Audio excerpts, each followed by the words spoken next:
Bonne année tout le monde, et désolé de ne pas avoir sorti de vidéo depuis un moment.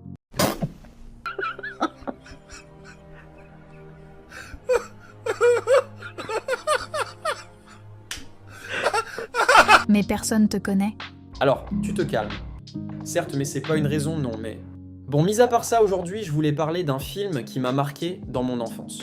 Non par sa puissance scénaristique, mais par le sentiment qu'il m'a procuré. Tu sais, ce sentiment qui fait « mais qu'est-ce que je regarde ?» Mais j'ai quand même envie de continuer. Car le film que je vais vous parler aujourd'hui est vraiment spécial, mais vraiment... The Greasy Strangler, l'étrangleur graisseux en français, est un film d'horreur et de comédie noir américain de 2016 réalisé par Jim Hosking sur un scénario de Hosking et Toby Harvard. Le film est sorti le 7 octobre 2016, distribué par FilmRise.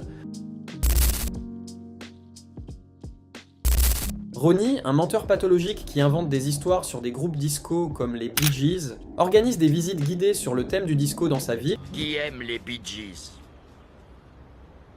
Eh bien, c'est là qu'ils ont inventé leur chanson la plus groovy, Night Fever. Comment ça, ils l'ont inventé? Ils étaient là sous le porche et ils ont trouvé les paroles. Pourquoi ils auraient fait ça sous un Porsche? Ils attendaient un pote qui devait les récupérer pour aller fêter son anniversaire dans un boui-boui chinois. Et est-ce que vous avez des preuves de ça? Contentez-vous de me croire. Avec son fils Brayden, qui rêve de devenir auteur de fantasy spatiale. Un jour, je publierai un livre d'heroic fantasy, qui en plus sera illustré de grandes planches en couleur, avec des cartes pliables des royaumes imaginaires. Et pour le livre audio, c'est moi qui raconterai l'histoire. Je ferai les voix de tous les personnages, même celles des dragons et des trolls. Et comment ça va s'appeler? Le premier tome s'appellera l'amulette de Arg. Arg est le gardien, malgré lui, du royaume des trolls. Dans le tome 2, il trouve un passage vers le cybermonde, il devient un cybertroll. Et dans le 3, il accomplit sa destinée en devenant seigneur des 3 royaumes. Parce qu'il a la plus grosse amulette. Je parie que toi aussi t'as une très grosse amulette. Je te demande pardon? Non, j'ai pas d'amulette.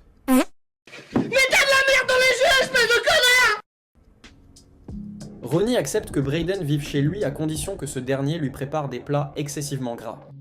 Ronnie prétend que Brayden a fait fuir sa mère, alors qu'en réalité, elle l'a quitté pour un coach sportif nommé Ricky Prickles. Ah ouais? Et pourquoi maman t'a quitté? Elle est partie parce que t'arrêtais pas de rentrer dans notre chambre pour chier dans le lit. C'est des conneries, c'est même pas vrai! Non, désolé, c'est la vérité. Elle l'a carrément gueulé de la voiture pendant qu'elle partait. C'est des conneries tout ça! Tu veux me faire croire que Ricky Picotte et ses abdominaux en acier ont rien à voir avec son départ? J'aime pas beaucoup ce ton que tu prends avec moi. Là, j'en ai plein le cul, tu dégages de chez moi. Papa! Tu as 3 heures maximum pour vider ta chambre et débarrasser le plancher. Non! Bon, d'accord, je vais pas te virer tout de suite. La nuit, Ronnie s'enduit entièrement de graisse et étrangle les habitants de la ville, ce qui lui vaut rapidement le surnom d'« étrangleur gras ». Après ces meurtres, il se nettoie en se tenant dans une station de lavage de voitures tenue par un aveugle nommé Paul. Lors d'une visite guidée à pied, Brayden rencontre une femme nommée Janet, et ils entament une relation amoureuse. Une nuit, Ronnie étrangle un vendeur de hot-dog avec lequel il s'était disputé plus tôt, ce qui lui fait sortir les yeux de leurs orbites. Ronnie les cuisine et les mange. Une nuit, Brayden et Janet font l'amour. Le lendemain matin, Ronnie tente de la séduire avant de tuer Oinker, le meilleur ami de Brayden.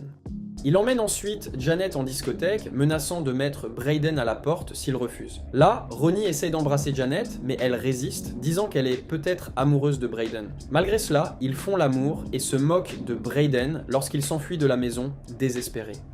Cela provoque plus tard une violente dispute entre Ronnie et Brayden. Plus tard, Brayden déclare son amour à Janet. Ronnie surprend la conversation avant de se rendre à la station de lavage pour étrangler et décapiter Paul. Le lendemain matin, Brayden appelle un inspecteur nommé Jody et signale que Ronnie pourrait être l'étrangleur gras. Jody, qui n'est autre que Ronnie déguisé, se rend à la maison le jour suivant.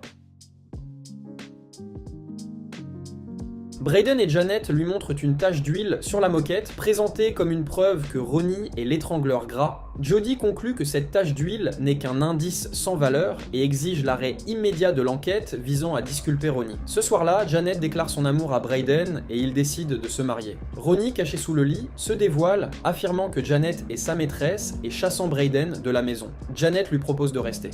Ronnie s'enduit de graisse, gifle Brayden et traîne Janet hors de la maison. Brayden s'enduit lui aussi de graisse et les suit jusqu'à un cinéma où Ronnie est en train d'étrangler Janet. Voyant cela, Brayden décide de l'étrangler à son tour. Ses yeux sortent de leurs orbites et Ronnie et lui les avalent en regardant le film. Le lendemain, Ronnie et Brayden vont à la plage. Ronnie avoue à Brayden qu'il tient à lui malgré son agacement et ils se rapprochent en partageant, avec le recul, leur dégoût pour Janet. Ils s'enduisent de graisse et se dirigent vers une forêt où ils assassinent Ricky Prickles. Dans un retournement de situation surréaliste, ils assistent ensuite à leur propre exécution par un peloton d'exécution, tandis que des confettis et du champagne jaillissent de leur tête.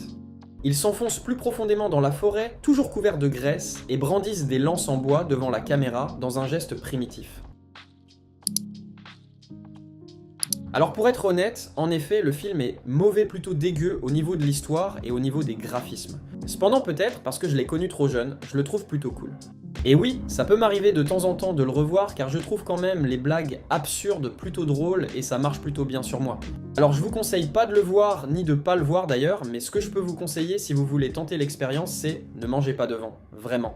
Bon, merci d'être resté jusqu'à la fin si d'ailleurs quelqu'un regarde actuellement la vidéo.